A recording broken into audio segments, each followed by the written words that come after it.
የትምህርት ስርዓቱ ቀውስ ውስጥ ነው ያለው። አሁን በጣም ደግሞ ህይወት የሚተበትብ ነገር ቢኖር ውድድር ነው።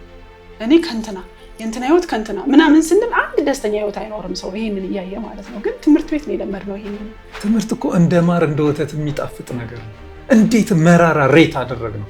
ሰው የተማረ የት ደረሰ የሚለው ትክክል ነው። ይሄ እኮ በጣም ምሁር መሆን አያስፈልግም።